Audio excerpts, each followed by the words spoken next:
Olá, pessoal, tudo bem? Meu nome é Antônio Ribeiro Costa, eu sou advogado, especialista em direito de propriedade e regularização fundiária, fundador da Ribeiro Costa Advocacia.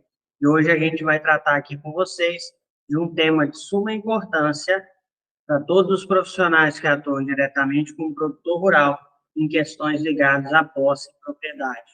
Nós vamos tratar da Resolução 510 do CNJ, que regulou de modo específico os efeitos da decisão proferida pelo ministro Barroso em 31 de outubro de 2022, na DPF 828, aquela famosa decisão que o pessoal divulgou por aí, que o Barroso tinha acabado com a propriedade privada no Brasil. Era decisão que gerou um pânico generalizado em todos os proprietários e produtores rurais, tá? Vamos tratar desse tema de um modo objetivo e o mais prático possível.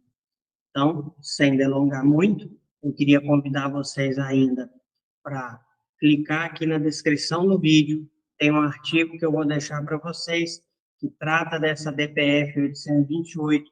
Eu vou deixar também o link para vocês acessarem a resolução 510 do CNJ, e vou deixar um link sobre um artigo que trata da aplicabilidade dessa resolução no âmbito dos tribunais regionais federais e dos tribunais de justiça dos estados.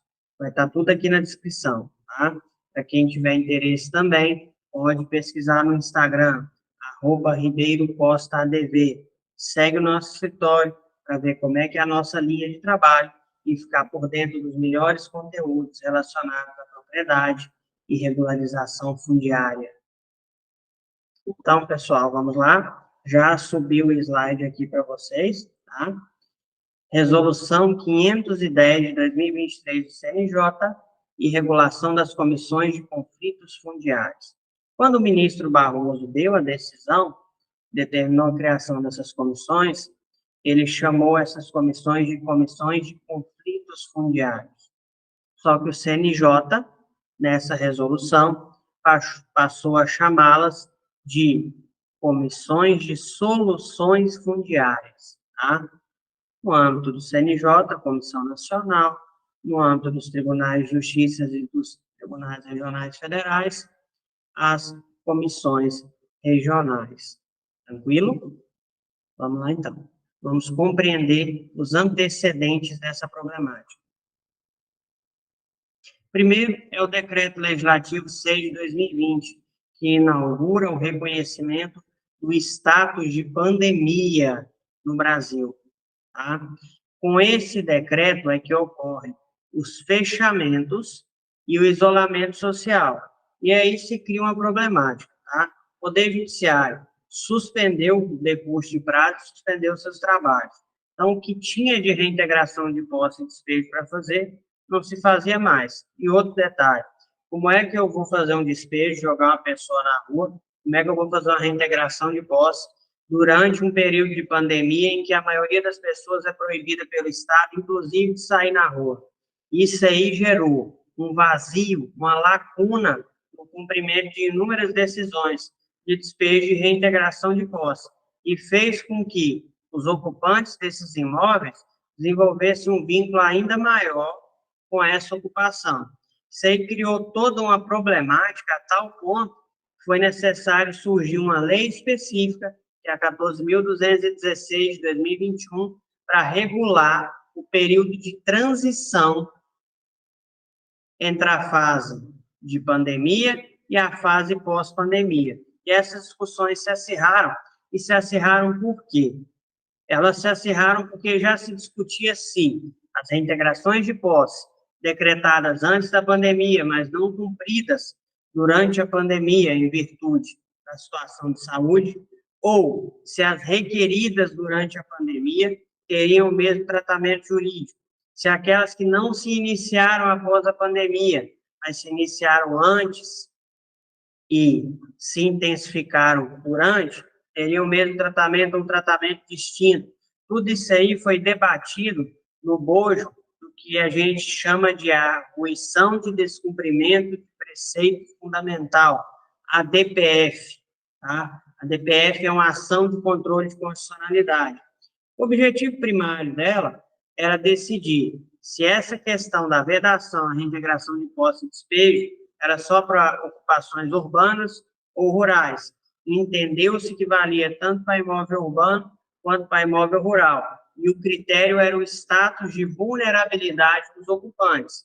Se eles tinham outro imóvel onde residir ou não, se eles eram população em condição de vulnerabilidade, se integravam a algum movimento de luta pela posse e propriedade da terra, ou se eram somente invasores. Tá? Essa DPF 828, quando os partidos políticos que manejaram ela deram entrada no STF, que é o Supremo Tribunal Federal, tá? Eles não tinham ideia da proporção que isso aí ia tomar. Ela praticamente, com essa última decisão do Barroso, criou um microsistema jurídico de reintegração de posse e despejo e, em diversos pontos da resolução do CNJ, o próprio CNJ está criando uma nova política fundiária para o Poder Judiciário. Tá? Isso aí tem inúmeros reflexos no cotidiano da maioria das pessoas. Tanto é que basta você clicar na internet hoje, tem 30, 40 links falando de regularização fundiária municipal, estadual, federal, tá? Se o que se tratava antigamente era só a regularização fundiária de terras devolutas, hoje em dia uma das maiores problemáticas é a regularização fundiária urbana, tá? Surgida do caos e conflito fundiário urbano ocasionado pela ineficiência dos executivos municipais em controlar a expansão urbana. O que tem nessa famosa decisão do Barroso? Mas, afinal de contas, o que ele disse nessa decisão? Ele determinou que os tribunais de justiça e que os tribunais regionais federais instalassem, no âmbito de sua competência, comissões de conflito fundiário. Para quê? Para servir de apoio operacional aos juízes e às comarcas, para que eles pudessem voltar, normalmente, a promover os atos de execução de reintegração de posse e despejo, de modo gradual e escalonado, e não era só isso. Isso aí deveria ser precedido. Essas reintegrações de posse, esses despejos, deveriam ser precedidos por audiências de mediação, tá? Seriam coordenadas por essas comissões. Haveria, na realização desse procedimento, etapas prévias necessárias a que se cumprisse a reintegração de posse ou despejo. Haveria uma visita em loco para reconhecer a situação da ocupação, haveria audiências públicas a serem realizadas e haveria uma participação ativa do Ministério Público, da Defensoria Pública, do Estado, União, Distrito Federal, município, a depender do caso, e das associações que representassem esses moradores ou ocupantes e dos movimentos sociais ligados a eles. Tudo isso para quê? Para impedir que esse pessoal saísse de uma área de invasão e entrasse em outra, ou que eles saíssem dali, se tornassem população de rua, ficassem expostos a um risco social, tá? Veja, não é só porque uma pessoa, mesmo que mal intencionada, ocupa uma área, que as crianças, os idosos que estão ali, essas pessoas, podem ser vítimas da displicência e ignorância daqueles que são responsáveis pela sua segurança. Então, o Estado precisava assegurar a proteção a essas pessoas em estado de vulnerabilidade. Então, nos casos dessa remoção coletiva, teria que ser realizado mediante ciência prévia e oitiva dos representantes das comunidades. Elas teriam que ser antecedidas de prazo mínimo e razoável para desocupação. O TRF1, por exemplo, estava adotando cerca de 180 dias, tá? Essas desocupações seriam realizadas desde que o poder público garantisse o encaminhamento das pessoas em situação de vulnerabilidade social para programas de acolhimento ou a programas de habitação popular hábeis a recebê-las. A segunda opção é praticamente zero, porque o governo não tem habitação para todo mundo que precisa. Quanto mais vai ter habitação sobrando para acomodar essas pessoas, tá? Vislumbre que aqui já se cria um dos primeiros entraves e objetivos, tá? Por quê? Um desses objetivos é que essa população não volte a invadir, que ela não volte para perpetrar a mesma conduta que ocasionou o problema social, mas também que ela não vá para a rua e não fique em condição de vulnerabilidade. Isso é um objetivo. E qual que é o entrave? O poder público tem que tomar conta dessa situação. O poder público dá provas diuturnamente, principalmente o executivo, que eles não têm capacidade para isso. Tá? Resta saber como é que o judiciário vai fiscalizar e forçar o poder público a cumprir sua obrigação. Sem mais delongas, vamos entrar no texto da resolução. Tá? A resolução 510 de 2023 é a responsável por regulamentar a criação, no âmbito do Conselho Nacional de Justiça, CNJ, e dos tribunais, tá? Das comissões de solução de conflitos fundiários e comissões regionais de soluções de conflitos fundiários. Pela ADPF, a palavra conflitos estaria presente, tá? Agora, quando o CNJ criou, ele aboliu esse termo. Na esfera federal, Comissão Nacional de Soluções Fundiárias.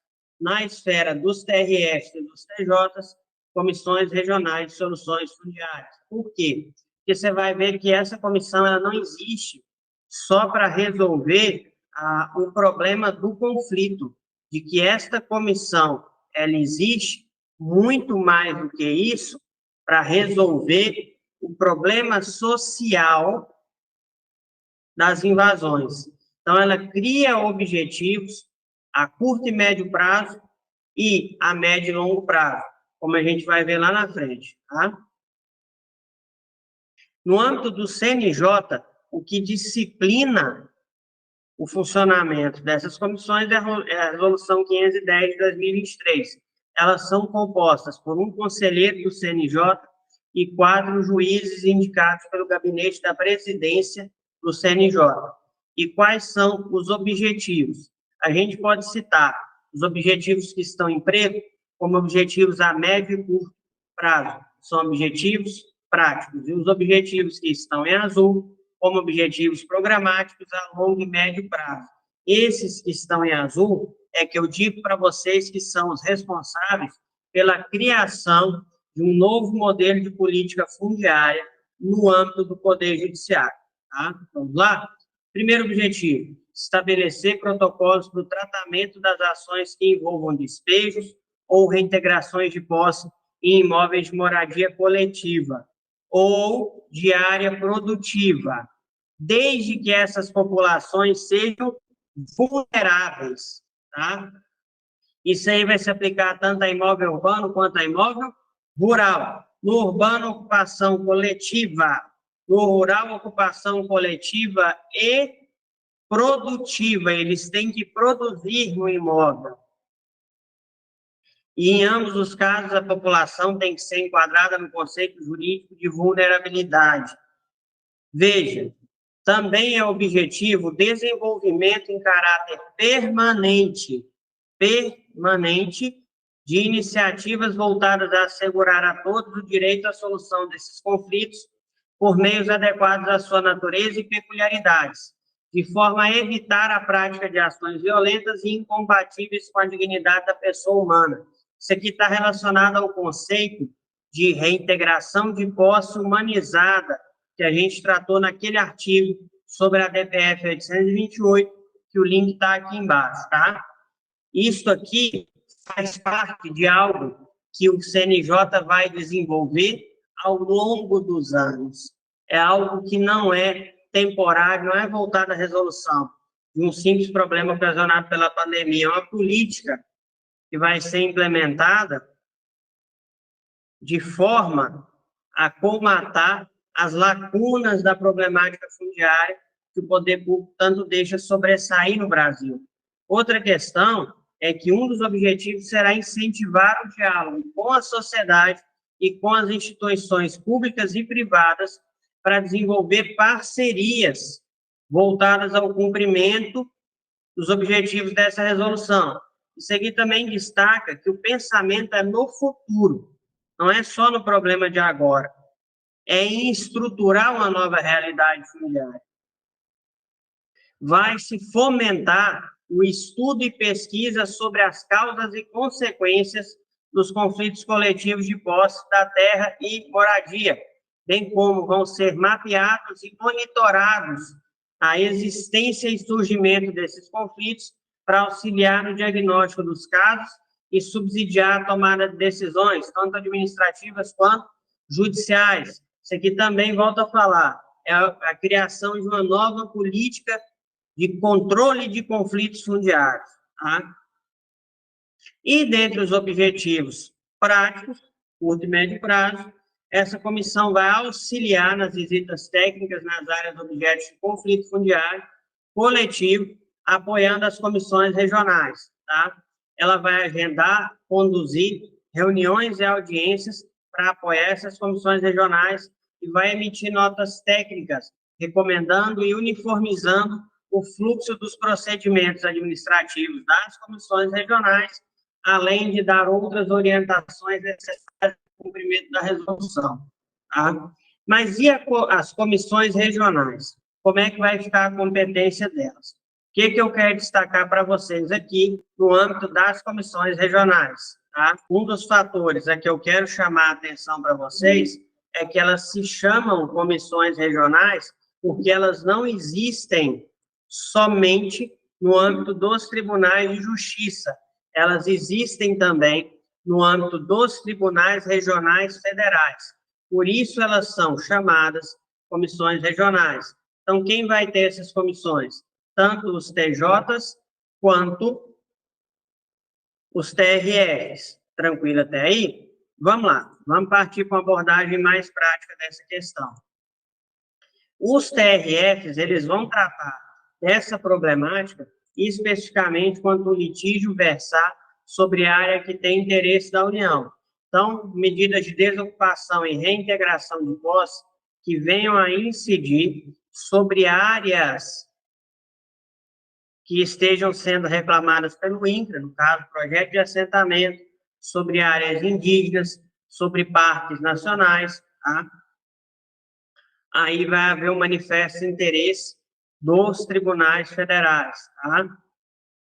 Tranquilo. Essa comissão, no âmbito dos tribunais, ela vai ficar, a criação dela a cargo das Corregedorias Gerais de Justiça, elas vão ser compostas por um desembargador e mais 4 juízes, tá?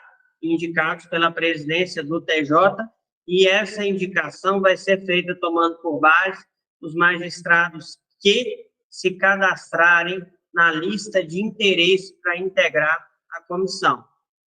Objetivos. Lembrando, em preto, médio prazo, curto prazo. Objetivos pragmáticos, tá? Em azul, médio e longo prazo. Primeiro, estabelecer diretrizes para o cumprimento de mandato de reintegração de postos coletivos. Segundo, executar outras ações que tenham por finalidade a busca consensual de soluções para os conflitos fundiários coletivos ou, na sua impossibilidade, que auxiliem na garantia dos direitos fundamentais das partes envolvidas, enquanto no desempenho dessas ações de reintegração de posse e despejo, tá? Eles vão atuar no mapeamento dos conflitos fundiários de natureza coletiva na área de sua jurisdição e vão interagir permanentemente com as outras comissões, tá, de mesma natureza, até com comissões de mesma natureza que não pertencem ao Poder Judiciário, tá? Comissões no âmbito do Ministério Público, Defensoria Pública, no âmbito da União, da OAB, tá? No âmbito dos governos dos estados, Distrito Federal, municípios, bem como com os movimentos sociais que representem os interesses envolvidos, tanto por parte dos ocupantes quanto por parte dos legítimos proprietários. Então, se de um lado a gente vai ter movimentos como MST, MSTU, MCTTL, entre outros, do outro lado nós vamos ter a presença da CNA, dos sindicatos, da ProSoja e de outros órgãos ligados aos proprietários de imóveis, tanto urbano quanto rural. Essa comissão vai atuar na interlocução com o juízo no qual tramita a eventual ação judicial, tá? E com o Sejusc, bem como com os centros de justiça restaurativa. Para quê? Para que, por meio da realização de audiências de conciliação previamente agendadas, esse processo possa buscar uma solução alternativa da execução forçada de reintegração de posse. O outro fator é que essas comissões é que vão regular o que a norma chama de visitas técnicas. Essas visitas técnicas são uma inspeção em loco, não confunda com inspeção judicial, não é a mesma coisa. São a inspeção em loco para identificar o panorama da ocupação, o grau de interdependência das pessoas com o solo, a quantidade de pessoas, tipo de atividade que desempenha lá, a situação da ocupação, dentre diversos outros fatores. Isso aqui é de um grau de complexidade, nós vamos tratar lá na frente, gigantesco, tá?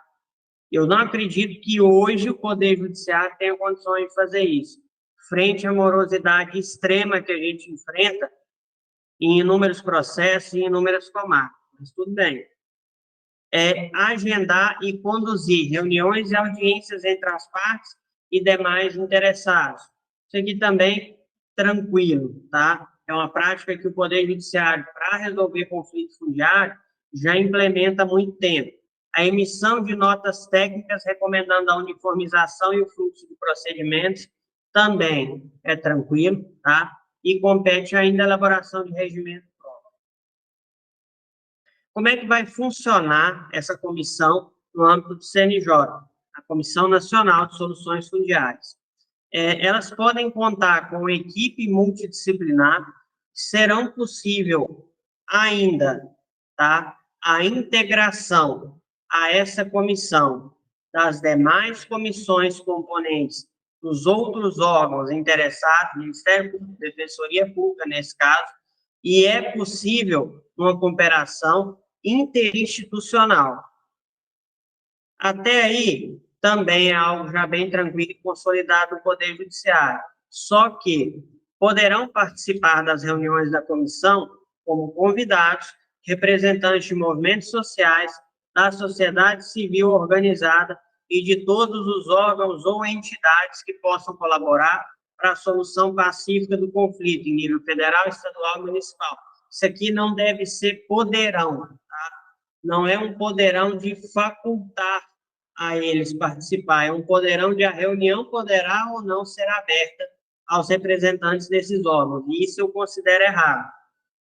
Essas reuniões, todas elas, deveriam ser abertas à população e aos representantes dos movimentos de classe da sociedade civil organizada, para que a gente saiba exatamente quais vão ser as medidas e decisões tomadas, tá? Quem pode requerer a atuação da comissão em um litígio? Lembrando que, agora vamos lá, quem pode requerer a atuação da comissão em um litígio? Lembrando que a comissão que vai atuar diretamente na solução do litígio é a comissão regional, tá? O CNJ só regula e disciplina, através da Comissão Nacional, o funcionamento das regionais. E eu quero destacar para vocês que a Comissão Nacional, ela não é segundo grau de recurso para as decisões e atos das comissões regionais. Ela não tem o condão de órgão revisor, tá? Ela regula, mas não tem o condão de órgão revisor. Prestem bastante atenção nisso, para não começar a surgir coisas loucas como recurso administrativo e decisão da comissão regional do CNJ. Não é bem por aí, tá? Não é o que o procedimento estabelece. Quem pode requerer a atuação dessa comissão em um litígio? Primeiramente, quaisquer das partes envolvidas, tá? Eventuais interessados e o representante do Ministério Público ou Defensoria Pública. Em que fase processual que essa comissão pode intervir em um litígio? Ela pode intervir em qualquer fase, mesmo antes da ação judicial ser distribuída e da lide surgir, e ela pode atuar mesmo após a sentença já haver sido proferida, tá? Mesmo que essa sentença tenha transitado em julgado. Como se determina a atuação da comissão em um litígio? Essa determinação é feita por decisão do juiz da causa. Então, o requerimento é feito pelas partes envolvidas, pelo MP, Defensoria Pública ou interessado. E quem determina? Quem determina é o juiz da causa mediante decisão. Quais princípios vão nortear as atividades dessas comissões? Primeiro, mediação e conciliação, visando sempre que possível a solução consensual. Segundo, independência, com relação aos interesses em conflito envolvidos, a busca sempre da justiça social e imparcial. A autonomia de vontade, a liberdade das partes em fazer suas próprias escolhas e responder pelas consequências. Princípio da oralidade, princípio da celeridade, informalidade. Esses princípios são trazidos da base do próprio Sejusc, que são centros especiais de solução consensual de conflito dos tribunais. Então, aqui, o objetivo é que o procedimento a ser adotado seja o mais rápido e fluido possível, o mais célere e descomplicado. Porém, todas as decisões a serem tomadas deverão ser previamente comunicadas às partes envolvidas e aos interessados. Não há aqui decisão tomada de modo sigiloso ou arbitrário, tá? Justamente para fomentar essa participatividade da comunidade. E quais serão as práticas adotadas na mediação e conciliação desses conflitos fundiários? Primeiro é realizar o cadastro dos ocupantes, você ter um censo de quantas pessoas ocupam a área e qual o status de ocupação. Segundo é fazer a identificação do perfil socioeconômico das pessoas afetadas.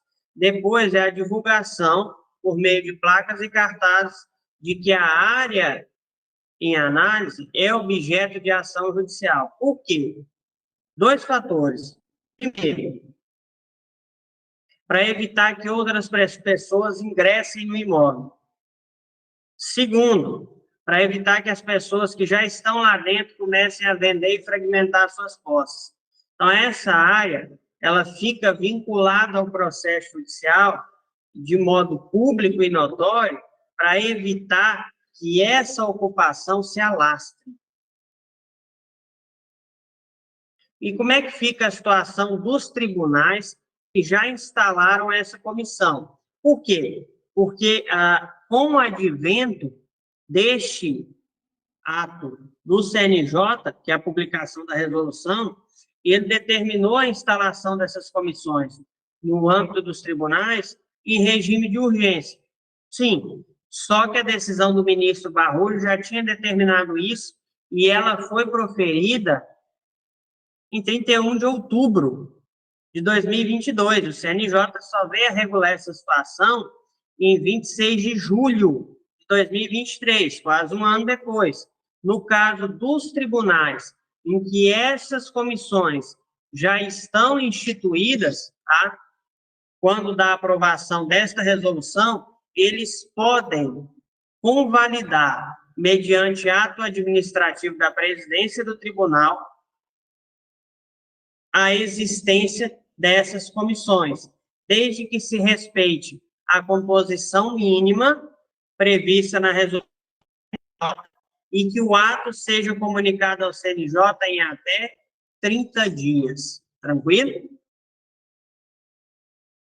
Quem tiver curiosidade de ler o artigo que a gente vai indicar aqui no rodapé, vai ter a possibilidade de vislumbrar que inúmeros estados já tinham criado suas comissões próprias, tá?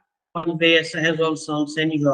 E que diversos estados já estão remodelando e reestruturando suas comissões. E quanto tempo essa comissão vai permanecer intervindo no processo?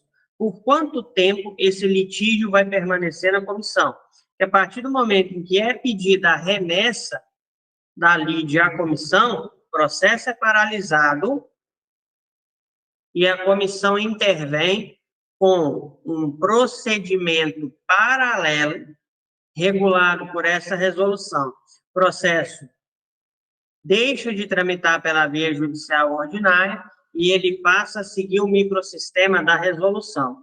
Tanto é que não se computa prazo de meta nesse processo, tá? Os prazos judiciais, todos eles, para quem trabalha com direito no dia a dia, você sabe que os prazos que são da magistratura pública,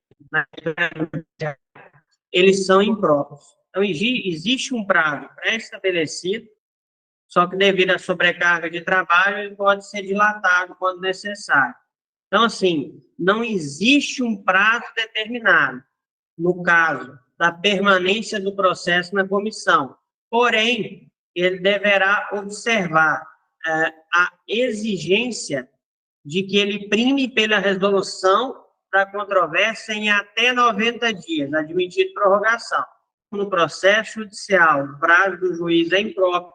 Aqui também, o prazo do magistrado que atuar na comissão com esse processo vai ser impróprio, tá? Lembrando que o magistrado que vai conduzir a caminhada deste processo dentro da comissão não é o magistrado originário da lide, é um daqueles componentes da comissão que a gente falou lá no começo do vídeo. Tranquilo?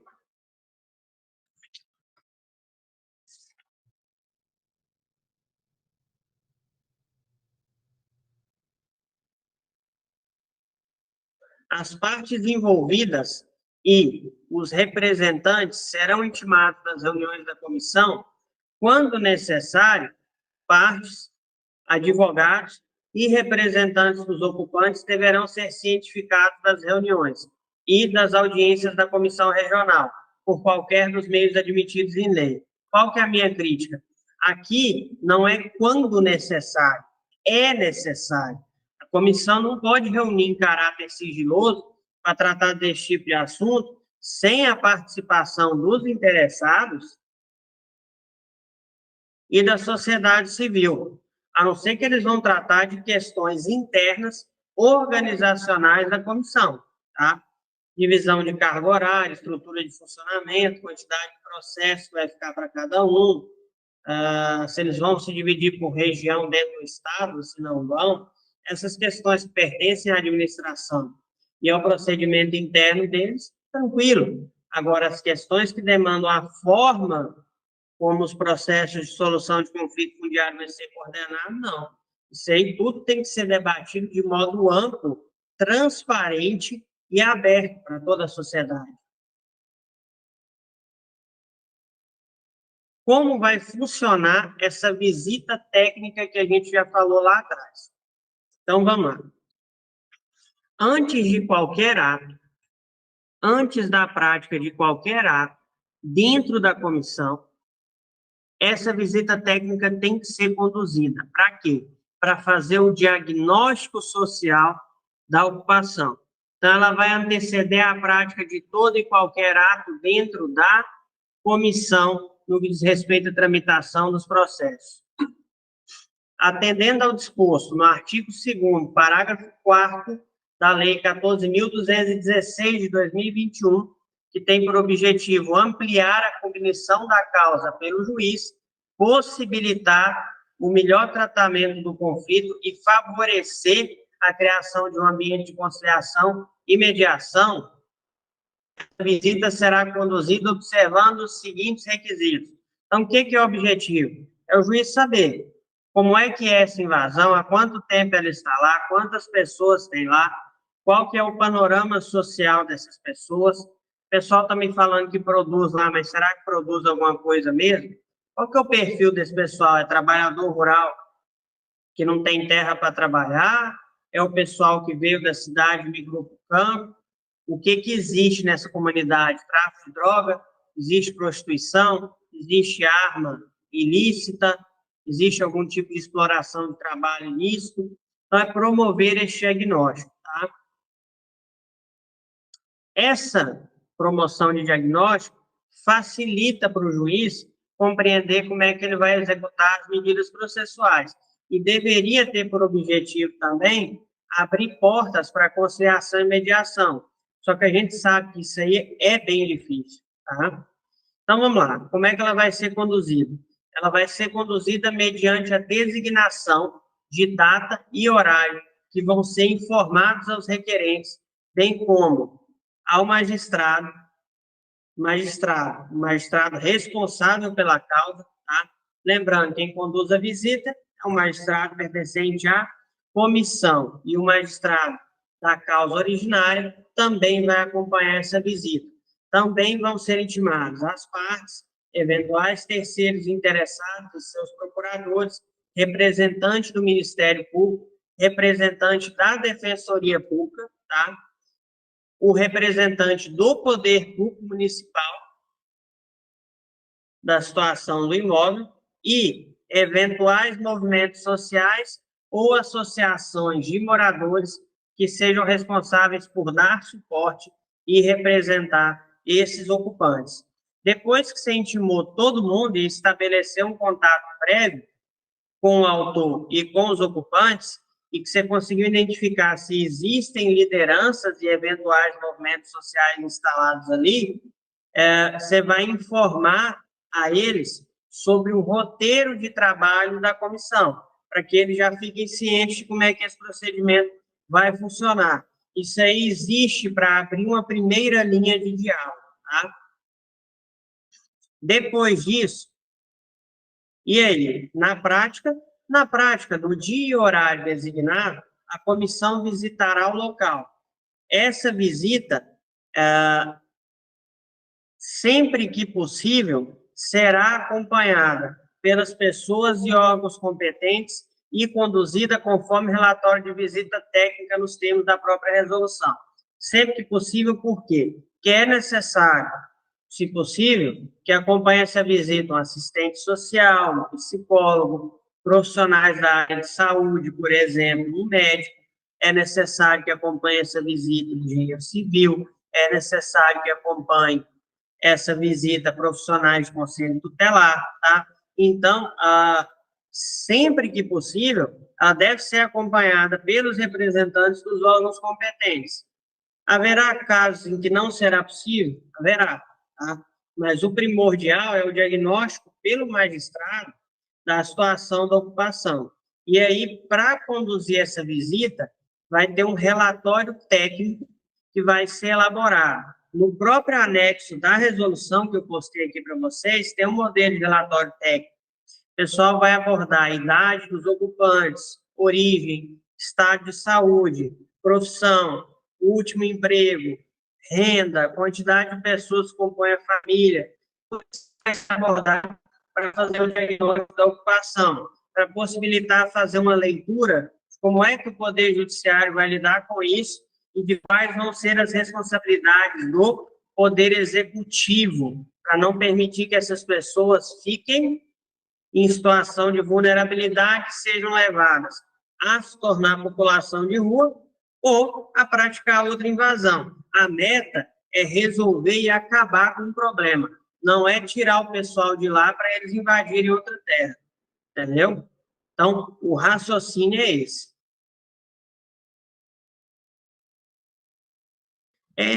Feito essa visita, o próximo passo seriam as audiências de conciliação. Aí já é uma questão um pouco mais complicada, tá?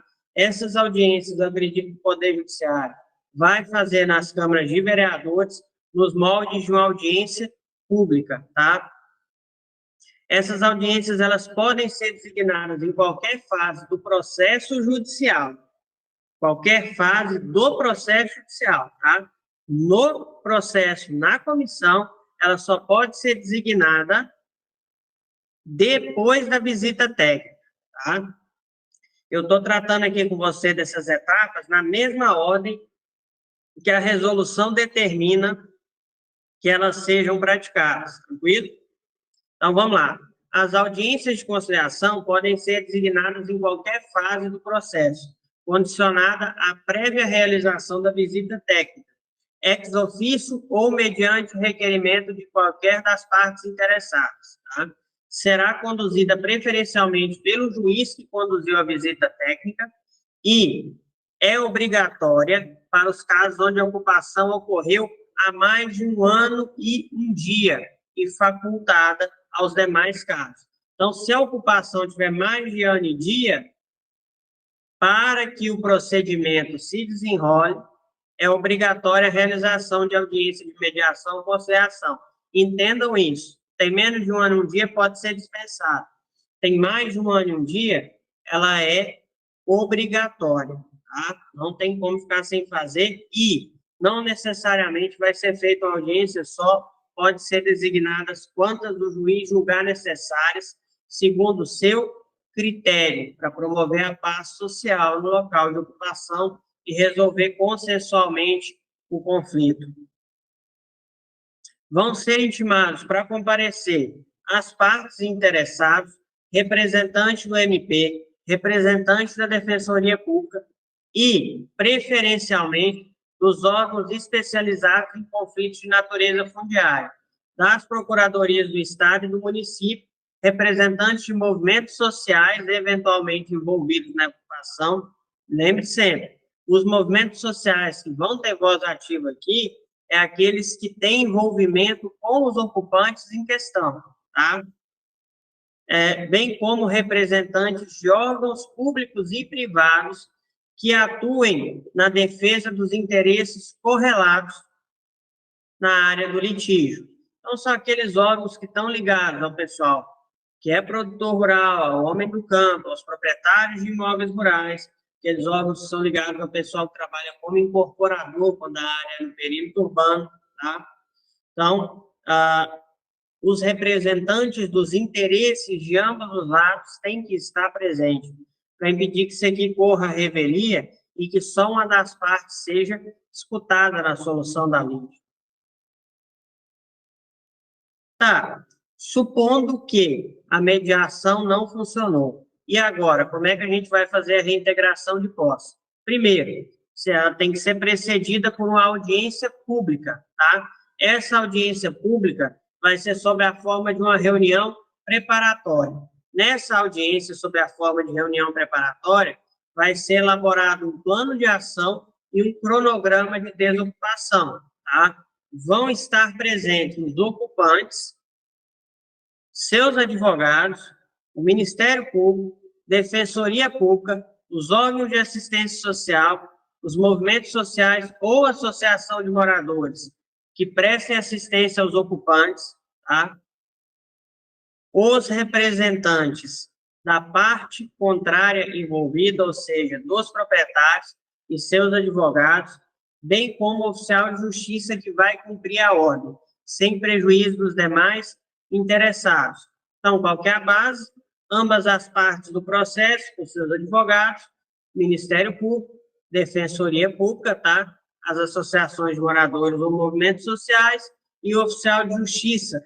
E, nesse caso aqui, também o representante do Executivo Municipal, que vai fornecer o suporte para acolhimento das populações em condição de vulnerabilidade. O desafio do Poder Executivo Municipal para cumprir essa resolução aqui vai ser enorme, tá? É uma situação que ela é de extrema complexidade. O Poder Executivo, no momento, não está capacitado para lidar com isso aqui e vai enfrentar um desafio enorme nos próximos anos para conseguir dar efetividade às determinações do CNJ, tá? Essa desocupação vai ser condicionada à elaboração de planos de ação para cumprimento pacífico das ordens de desocupação ou medidas alternativas, tá? A remoção de famílias. E essa remoção deverá considerar a vulnerabilidade social das pessoas afetadas e observar as políticas públicas habitacionais de caráter permanente ou provisório à disposição dos ocupantes. Então, vai prevalecer aqui o interesse na desocupação pacífica, tá? A remoção vai ser feita considerando a existência de unidade familiar para manter os pais junto com os filhos, sempre que possível, manter as famílias unidas, e a responsabilidade do poder municipal é de acolher essas pessoas nos programas de habitação postos à sua disposição pelo Estado ou pela União, tá? A gente sabe muito bem que hoje não tem moradia de habitação popular para quem quer no Brasil, não tem lote de projeto de assentamento para quem quer no Brasil, e os que estão, especificamente no caso de projeto de assentamento que eu conheço bem, ou estão abandonados pelo INCRA, na miséria, ou já cumpriram todas as suas obrigações com o INCRA, e o INCRA nem se importa em titular ou baixar a cláusula resolutiva desse pessoal, tá? A situação aqui, o que demanda ação e boa vontade do executivo é extremamente preocupante, do meu ponto de vista. Ela vai ser condicionada à realização pelo município de um cadastramento das famílias que ocupam a área a ser reintegrada para indicar o local de sua relocação e encaminhar ao órgão de assistência social e aos programas de habitação. Para você fazer isso aqui, você tem que ter um programa de habitação bem estruturado, um programa de assistência social bem estruturado. Se tivesse, 90% dos problemas sociais do Brasil não existiriam. A falta de estrutura e assistência social é responsável por quase 90% dos nossos problemas, tá? Porque não é uma questão de você achar que a pessoa é um pobre coitado e que você tem que carregá-la no colo. É uma questão que essa pessoa tem que ter vida digna, essa pessoa tem que ter acesso a uma educação de qualidade, e não educação doutrinária e política, tem que ter acesso a uma saúde de qualidade, tem que ter acesso a uma segurança pública efetiva, e nisso aí eu quero te dizer que segurança pública efetiva é reprimir duramente todas as formas de criminalidade, tá? E tem que ter acesso a condições dignas de trabalho e moradia, um salário digno, uma cobrança de impostos que não massacre o empregador, para que o empregado possa receber diretamente uma maior quantidade de benefícios. É uma questão extremamente complexa, isso aí não se resolve do dia para a noite, tá? Não se resolve porque não é fácil fixar a pessoa na moradia ou fixar o produtor no imóvel. Não é só colocar a pessoa numa casa, colocar a pessoa no lote de assentamento. É dar assistência, acompanhar e permitir que ela siga sozinha o seu caminho, para que ela não seja escrava do assistencialismo social. Senão você não vai resolver o problema, você vai criar um novo problema. A reintegração de posse, em hipótese alguma, quando ela for ocorrer, ela vai ocorrer no período noturno, em feriado, data comemorativa, dias de muito frio ou de chuva, para evitar expor aquelas populações à condição de vulnerabilidade e risco. Tranquilo? Isso aí já é uma norma que muitos magistrados seguem no dia a dia, tá? Vamos lá, pessoal. Outro detalhe que eu quero destacar aqui com vocês. Quando da efetividade dessa medida, ela tem que ser feita de forma que o proprietário consiga retomar e proteger a posse do imóvel e que essas populações consigam ser encaminhadas para a correta assistência, tá? Então, isso aí tem que ser feito em uma colisão de esforços pelo Executivo e o Judiciário, de uma forma tal que eu acredito que ainda não se construiu essa sinergia, tá? O que é o meu medo aqui? Primeiro, no caso do pessoal que está em projeto de assentamento, no caso do pessoal que invadiu uma área de habitação popular do governo, antes das habitações ficarem prontas. Ou você vai chutar todo mundo para a rua, sem que o Poder Executivo cumpra a obrigação dele, ou você não vai fazer nada. Ou você vai protelar para cumprir, porque não tem condição de cumprir comando e provimento, ou vai meter o pé na bunda de todo mundo de qualquer jeito. E ambas as situações são preocupantes. Por quê? Porque a obrigação do poder público é retirar, restituir a propriedade ao legítimo proprietário, porque o direito de acesso à propriedade é uma garantia fundamental prevista na Constituição Federal. Ninguém pode agir de forma que prejudique ao proprietário o exercício do seu direito. E a responsabilidade por impedir que o conflito fundiário traga prejuízo ao proprietário é do poder público. E quando é que o poder público teve capacidade de fazer isso? Nunca. Nunca em nenhuma das suas esferas. Tá? Primeiro, porque se o poder público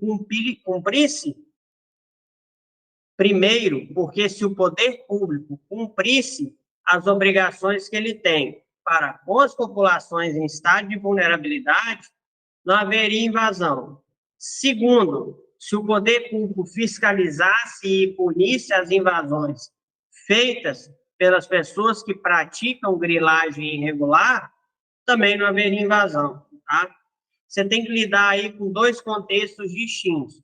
Tem o pessoal que invade, fomenta a invasão e vende as posses para meter dinheiro no bolso, e tem o pessoal que invade para barganhar indenização também, dentro disso aí, é uma realidade.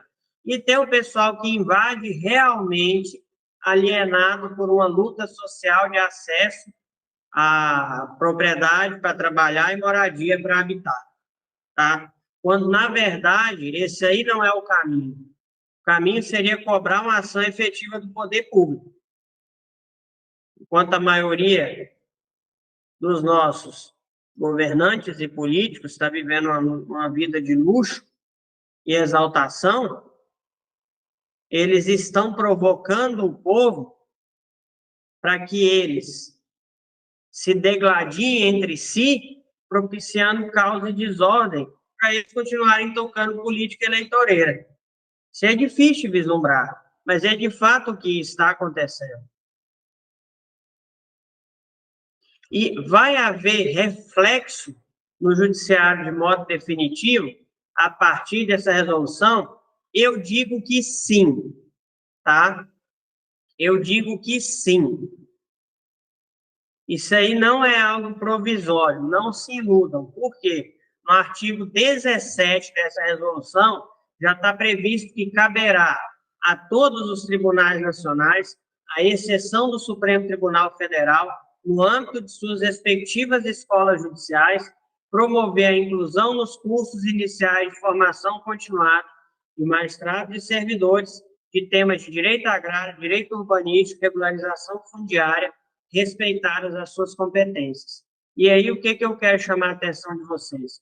Hoje, no Brasil, nós temos pouquíssimos magistrados que têm formação para atuar com direito agrário.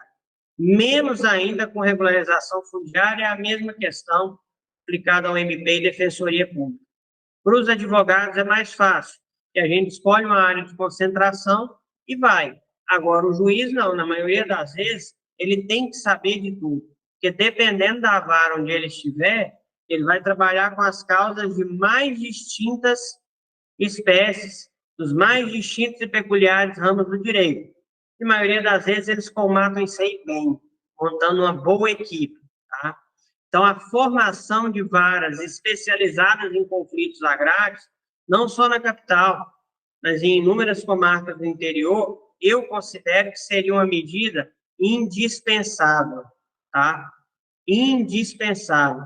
O profissional, em qualquer ramo de atuação, trabalha com conflito agrário e regularização fundiária, ele é um profissional com extremo grau de especialização. Ele tem que ter um conhecimento das normativas específicas, ele tem que ter conhecimento do contexto social com o qual ele vai trabalhar e conhecer o cotidiano. Por quê? É um ramo muito complexo Como? É tão complexo que, às vezes, você não consegue discernir quem é a parte certa e errada na situação. E volto a te falar, junto com aquela antiga tríade de saúde, educação e segurança, a promessa que os políticos mais gostam na época de campanha é regularização fundiária. Vou promover redistribuição de terra, vou promover a reforma agrária, vou liberar a habitação popular, de um lado. Do outro lado, vou defender a propriedade, vou estimular a produção agrícola, vou estimular o desenvolvimento do agronegócio. Não são metas conflitantes. Se o poder público tivesse o mínimo de consciência, cuidasse dos projetos de assentamento que ele criou, cuidasse dos programas de habitação popular que ele criou, incentivasse o empresário e o ramo do agronegócio a investir e expandir suas atividades para cada vez mais ter uma demanda por mão de obra qualificada, por mão de obra bem remunerada, se reduzisse a carga tributária de forma que o custo de vida e o custo dos produtos fosse menor, a situação não seria assim. Quem assiste do outro lado da tela, que gosta de ficar gritando e brigando e acha que essa situação é muito fácil, não é, tá? A situação não é tão fácil assim. O governo tem inúmeros projetos de assentamento que não está cheio nem pela metade, que poderiam alocar muitas pessoas que estão lutando por terra. O governo tem inúmeros projetos de assentamento, o pessoal não recebeu nem título. O governo tem inúmeros projetos de assentamento que não baixa a cláusula resolutiva para a pessoa poder ser dona do imóvel dela. O governo tem inúmeros casos em que a pessoa que coordenou o projeto não jogou lá dentro quem merecia, jogou quem era padrinhado político. O governo tem inúmeros casos de pessoas que estão produzindo em terras isoladas, no Amazonas, Rondônia, Roraima, Pará, Tocantins, que precisam de regularização fundiária para ter acesso ao crédito bancário, para ter acesso à sua dignidade, e não tem. E, ao invés de cuidar dessas questões, ele prefere jogar a população uns contra os outros, fazendo um grupo de pessoas acreditar que a culpa é do agronegócio, é do produtor rural, por eles não terem acesso à propriedade ou acesso à terra, e fazendo o outro grupo acreditar que esses movimentos sociais surgiram espontaneamente para lhes privar do direito constitucional à propriedade. Na verdade, o governo gosta de criar insegurança e temor para conseguir fazer politicagem com isso. Então, é hora de abrir a mente. Tem que acabar agora, no Brasil, com essa situação de invasão, para que o direito constitucional de acesso à propriedade seja defendido de modo absoluto. E tem que acabar agora com essa vagabundagem e essa inércia do Poder Executivo Federal em fazer política todo ano de regularização fundiária e não ter competência para entregar sequer um programa decente para o povo brasileiro. E tudo isso aí é feito com o nosso dinheiro. Tudo, tá? Então, vamos acreditar, vamos ter expectativa de que essa resolução não vai ser mais um entrave burocrático à proteção do direito de propriedade e que não vai ser só mais uma norma de fachada para assegurar o direito da população em estado de vulnerabilidade. Acho que ela vai ser realmente cumprida de modo efetivo, de que os juízes vão ter interesse em fazer cumprir a norma, de que o Poder Executivo Municipal vai ter interesse em fazer cumprir a norma e de que o povo brasileiro finalmente vai ser respeitado. Tranquilo, pessoal? Não esquece não, tá? Quem quiser conhecer um pouco mais da atuação da Ribeiro Costa Advocacia, dá um pulinho lá no Instagram, @RibeiroCostaADV, ou vem fazer uma visita para a gente aqui no nosso escritório sede em Palmas, Tocantins, para bater um papo, tomar um café. Forte abraço.